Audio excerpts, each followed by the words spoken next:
믿거나 말거나 불과 일주일 전에 저는 한국 영화의 쇠락을 보며 통탄을 금치 못했습니다.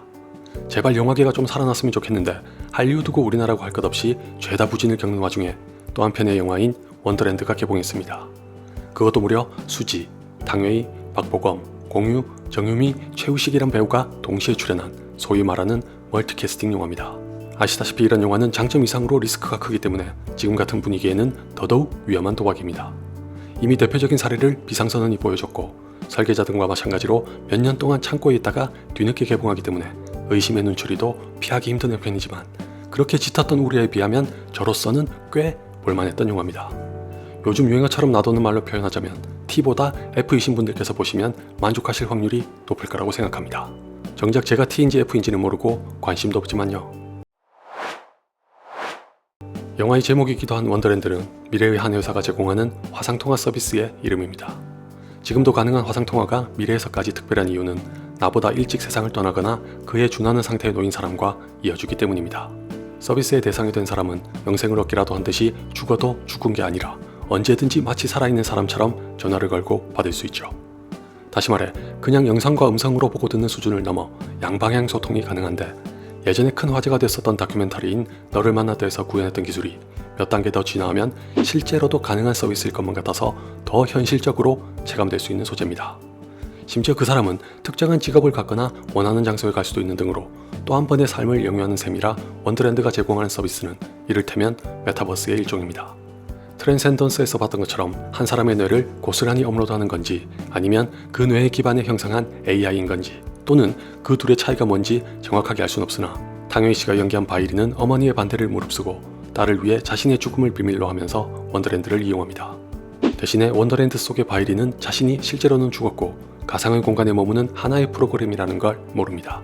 그렇게 자각 능력을 상실한 채 어렸을 때 꿈꿨던 고고학자라는 새로운 직업으로 살아가는 바이리가 있다면 사고로 오랫동안 의식 없이 병원에 입원해 있는 태주는 지구 밖에서 임무를 수행하는 우주인입니다. 여자친구인 정인의 관점에서 보면 같이 있지만 같이 있는 게 아닌 두 사람의 현실을 고스란히 반영한 직업이죠. 원더랜드는 여기에 원더랜드의 서비스를 관리하는 해리와 현수를 더해 총 3개의 파트로 나눈 옴니버스 영화를 떠올리게 합니다. 아무래도 멀티캐스팅 영화니 극의 구조와 각 캐릭터의 역할을 명확하게 나누는 편이 더 효율적이라고 생각했을 수도 있을 것 같은데 이런 노력에도 불구하고 원더랜드는 멀티캐스팅 영화의 난제를 해결하지 못합니다. 단적으로 바이리 및 태주와 정의는 공통적으로 상실과 부재에서 비롯되는 여러 감정적인 갈등을 가족과 연인이라는 가장 보편적인 관계에서 다루는 한편 해리와 현수는 그 갈등의 관찰자 내지는 조력자에 가까워 비중이 상대적으로 적은 편이다 못해 꼭 있어야 했던 캐릭터일지 의문까지 생깁니다. 왜냐하면 사실상 이 영화의 중심에 놓인 캐릭터와 서사는 바이리의 몫이라 태주와 정인의 사연은 불충분하고 불친절하게 담겨 감정선이 모호하다는 인상이 큰 탓입니다. 더군다나 공유씨가 연기한 AI 캐릭터도 있어서 이럴 거면 차라리 해리와 현수의 필수적인 역할을 AI 캐릭터에게 넘기고 그렇게 해서 생기는 분량을 태주와 정인에게 할애하는 게 나았을 것 같습니다. 물론 일개 관객의 입장에서 결과론적으로 떠드는 거라 말로는 뭔들 못하겠냐만 바이리의 서사만큼이나 태주와 정인의 서사도 굉장히 중요합니다. 알고 보면 바이리의 가족과 태정 커플의 이야기는 상호 보완적인 측면이 있는 데다가 개인적으로는 AI와 메타버스라는 소재를 가지고 우리에게 더 현실적으로 다가와서 고민과 성찰의 여지를 안길 수 있었던 쪽은 태주와 정인인 것 같아서 좀 많이 안타깝네요. 반면에 해리와 현수는 대부분이 세계관을 설명하거나 서사의 진행에 필요한 편의적인 장치쯤으로 다뤄져서 정유미 씨와 최우식 씨 같은 배우의 걸맞은 활용은 아니었다고 생각합니다. 다행히 연기는 아마도 특별 출연인 듯한 공유 씨를 포함해 모두가 잘해서 더 아쉬운데 제가 단순히 팬이라서 하는 말이 아니라 수지의 연기도 제 기준으론 건축학개론만큼이나 좋았습니다. 영화를 직접 보시면 아시겠지만 수지가 연기한 정의는 바이리와 더불어 당황스러운 상황에 봉착하면서 생기는 복잡하고 미묘한 감정을 아주 잘 표현했습니다.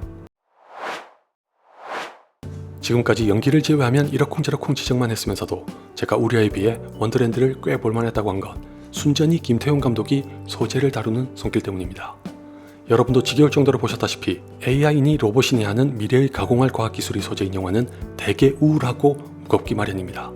노골적으로는 인류에게 보내는 경고를 담아서 디스토피아에 가까운 세계를 보여주며 인간이란 무엇인가, 인간과 AI는 과연 무엇이 어떻게 다른가 따위의 질문을 던지는 것 같지만 실은 답장너처럼 받아들여지는 경우도 부지기수였으나 원더랜드는 훨씬 밝고 따뜻합니다. 경솔하고 외람되더라도 솔직하게 말씀드리면 김태훈 감독의 영화를 볼 때마다 종종 느꼈던 건데 사람 자체가 심성이 참 고운 것 같습니다. 그래서 당유이 씨와 결혼할 수 있었던 건가? 부럽다. 완추를 보고 진짜 좋아하게 된 배우인데. 아무튼 원더랜드에서 김태훈 감독은 기존의 많은 영화와 다르게 머지않아 다가올 미래를 긍정적으로 포용하는 자세를 보여줍니다. 우스갯소리로 피할 수 없다면 즐기라는 말처럼 제게 원더랜드는 언젠가 맞이하게 될 미래는 이런 모습이라면 좋겠다는 바람을 담아서 만든 영화로 보였거든요. 단 오해하시면 안 되는 게 그렇다고 또 김태훈 감독이 바라보는 미래가 방금 언급했던 연예 영화들과의 완벽한 대척점에 섰다는 건 결코 아닙니다. 다소 의무적으로 삽입한 장면으로 보이긴 해도 영화를 따라가다 보면 원더랜드의 서비스로 빚어질 부작용도 엄연히 다루긴 합니다. 이 영화의 두 축인 바이리 및 태주와 정인의 서사에서도 각각 이것으로 인한 갈등이 끝끝내 파국의 전조를 띄우긴 하는데 김태훈 감독은 이 갈등에 대한 답을 냉철한 이성보다 슬기로운 감성으로 제시합니다. 그런 의미에서 원더랜드는 얼마 전에 넷플릭스에서 봤던 아틀라스와 겹쳐집니다.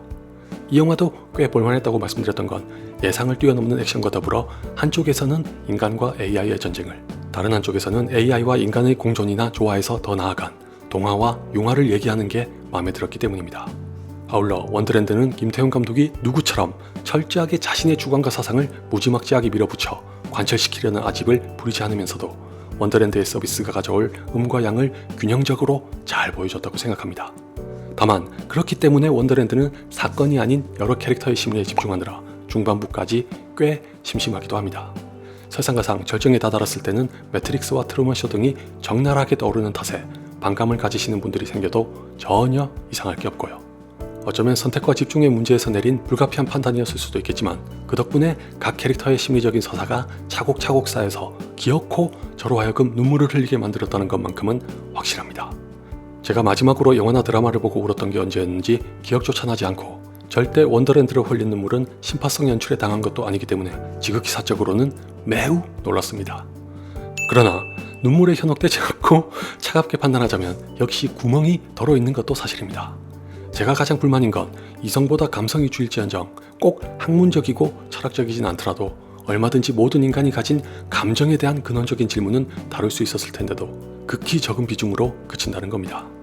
예를 들어 살아있는 사람은 원더랜드를 그저 이기적인 도구로 사용하는 건 아닐까? 이별과 죽음 등으로 생기는 상실도 결국은 무뎌지는 감정일 뿐인데 그런 순간이 오면 어떻게 될까? 만인에게 평등하다는 죽음마저 이젠 차등을 두는 세상이 와도 괜찮은 걸까? 등등 할 수 있고 하고 싶고 해야 하는 이야기가 많았을 것 같지만 감성이 지나쳤던 나머지 살짝 간만 보면서 전적으로 관객의 적극적이고 자발적인 사유에 맡겨두는 게 크나큰 단점입니다.